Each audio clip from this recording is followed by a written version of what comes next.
अब बेटा next theorem में आप करने जा रहे हो, if A B be two elements of the group G such that A B और बी ए इक्वल हो, order of A order of B का जीसीडी 1 हो, तो उस केस में order of A B is equal to order of A order B definitely होगा। तो दो कंडीशन सेटिस्फाई होनी चाहिए, ए बी और बी ए इक्वल होने चाहिए, मतलब कम्यूट करने चाहिए आपस में वो। ऑर्डर ए ऑर्डर बी का जीसीडी 1 होना चाहिए, जैसे कि 4 और 7 दो नंबर्स हैं जिनका जीसीडी 1 है, तो ऑर्डर्स दोनों का जीसीडी 1 होना चाहिए। तो उस केस में order A B should be is equal to order A into order B. इसका प्रूफ देखते हैं नेक्स्ट पेज पर, पेज नंबर 52 पर। प्रूफ है ऑर्डर ए एम है, ऑर्डर बी एन ले लिया हमने, M N G C D 1 दिया हुआ है क्वेश्चन में।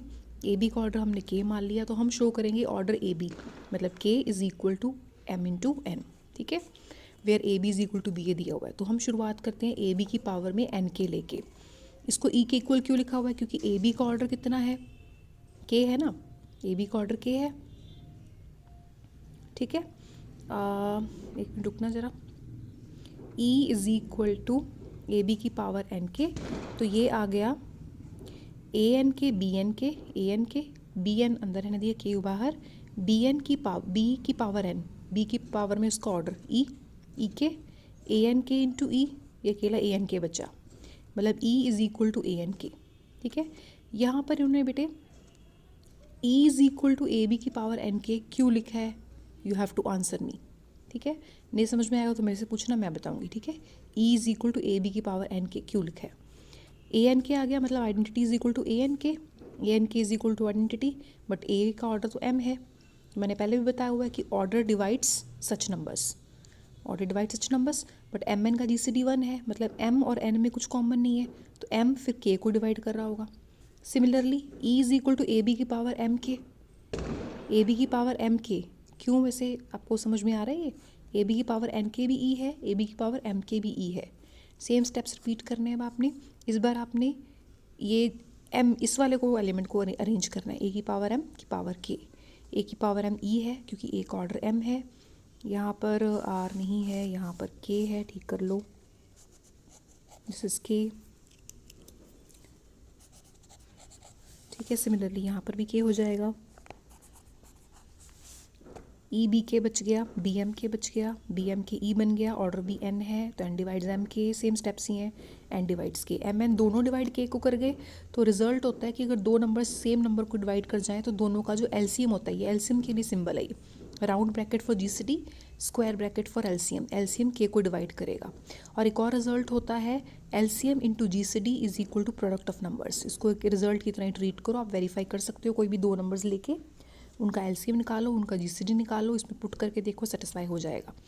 अब जो एलसीएम है, जो जीसीडी है वो तो 1 है, तो LCM is equal to product of numbers आ गया ना, तो यहाँ पर एलसीएम की जगह प्रोडक्ट ऑफ नंबर्स पुट कर सकते हैं, मतलब एम एन डिवाइड कर गया के को। अब ए बी की पावर, अब आपने प्रूफ करना है के डिवाइड्स एम एन, ठीक है, तभी दोनों इक्वल बनेंगे ना, हमने शो करना था K is equal to M N, तो हमने M N divides K show कर दिया, अब हम शो करेंगे के डिवाइड्स एम एन, उसके लिए हमने ए बी की पावर एम एन ली, अलग अलग कर दिया, ए की पावर एम की पावर एन कर दी और बी की पावर एन की पावर एम कर दी, क्योंकि ए का ऑर्डर एम है ना, तो ए के साथ एम रहने दिया, बी के साथ एन रहने दिया, ये ई बन गया, ई की पावर एन, ये बन गया ई की पावर एम, इवेंचुअली सॉल्व होकर ई आ गया, मतलब ए बी की पावर में M N is equal to E, but A B का order is K, it means K divide this M N, एक दूसरे को डिवाइड होने के कारण इक्वल हो गए, hence order of A B is equal to order A into order D. इस क्वेश्चन का मुझे आंसर दे देना, मैंने जो ऊपर पूछा था उससे मुझे पता लग जाएगा कि आप कितने बच्चे वीडियोस को सीरियसली देख रहे हैं। डेफिनेशन है आइडेंटिटी एलिमेंट क्या होता है, अगर कोई जी सेमी ग्रुप है, कोई भी एलिमेंट ए को आइडेंटिटी एलिमेंट हम तब कहेंगे जब उसका स्क्वायर करके वो खुद ही आए, A square is equal to A. Next example number 1 में शो करना है कि जी, if G is a group, A belongs to G, identity element है if and only if A is equal to E, that is identity of G. तो अगर group है तो उसमें सिर्फ एक ही आइडेंटिटी एलिमेंट होता है, वो है आइडेंटिटी। सेमी ग्रुप में ज़्यादा हो सकता है बट ग्रुप में एक ही होता है।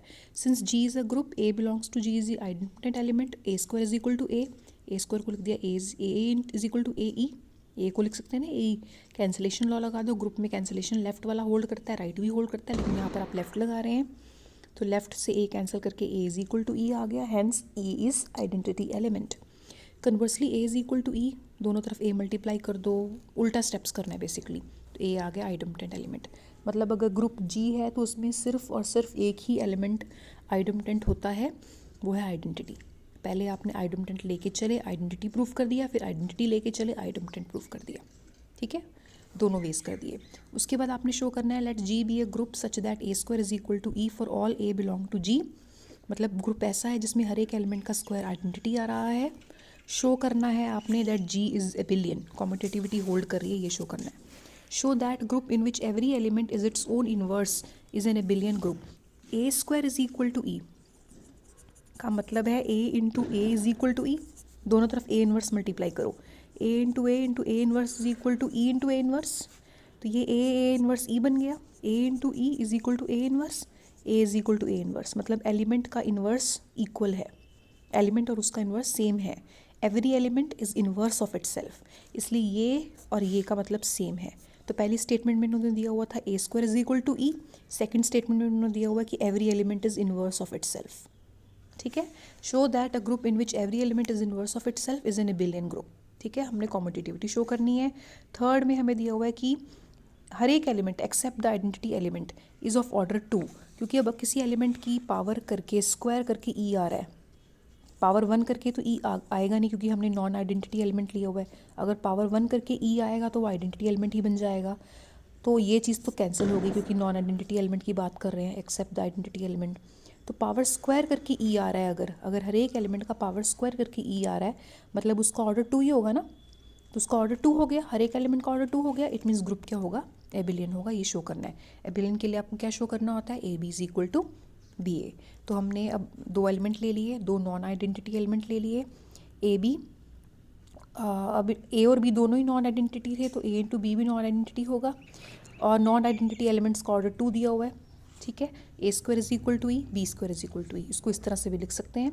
अब ए बी अलग जी में से लिए हैं तो ए बी का प्रोडक्ट भी जी में से होगा, मतलब A B square is equal to E, A B inverse is equal to A B हो गया। यहाँ से वही पुराना स्टेप भी मैंने अभी करके जो दिखाया था। ठीक है बेटे, ये आ गया। अब रिवर्सल लॉ लगा दो, पीछे ए बी इनवर्स बन गया बी इनवर्स ए इनवर्स, ये पुट कर दिया इन्होंने।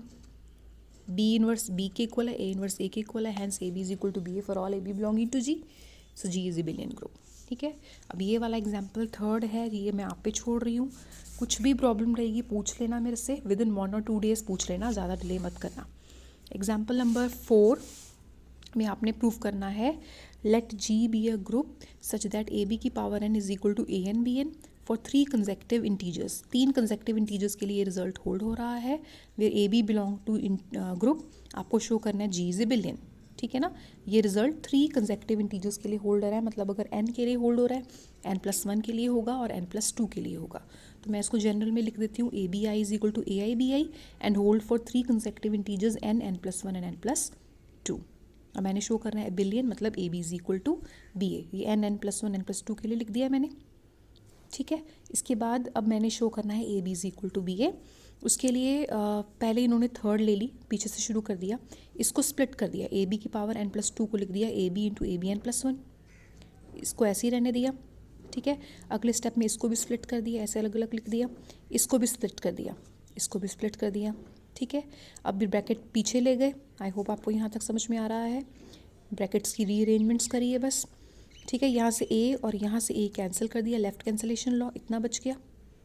ठीक है, ब्रैकेट आगे ले गए, इतना आ गया, पीछे से ये और ये कैंसिल कर दिया, इतना आ गया, राइट कैंसिलेशन लॉ लगा दिया। तो यहाँ तक क्लियर हो गया। अब आपने ये इक्वेशन उठानी है, सेम स्टेप्स रिपीट करने, आपके पास ये आ जाएगा। ठीक है, पढ़ लेना, कोई डाउट रहेगा तो पूछ लेना। ठीक है, ये बाकी का भी आप पढ़ लेना, कोई भी डाउट रहेगा तो आई विल क्लियर इट। ठीक है, तो यहाँ तक जी इज एबिलियन ग्रुप मैं आप पे छोड़ रही हूँ। स्टेप सिंपल हैं, वही प्रॉपर्टीज़ यूज़ कर रहे हैं ग्रुप की। कोई भी प्रॉब्लम आएगी तो पूछ लेना। अब आगे अगली थ्योरम जो है, अगला जो पार्ट है, रिमार्क है, नेक्स्ट वीडियो में करते हैं।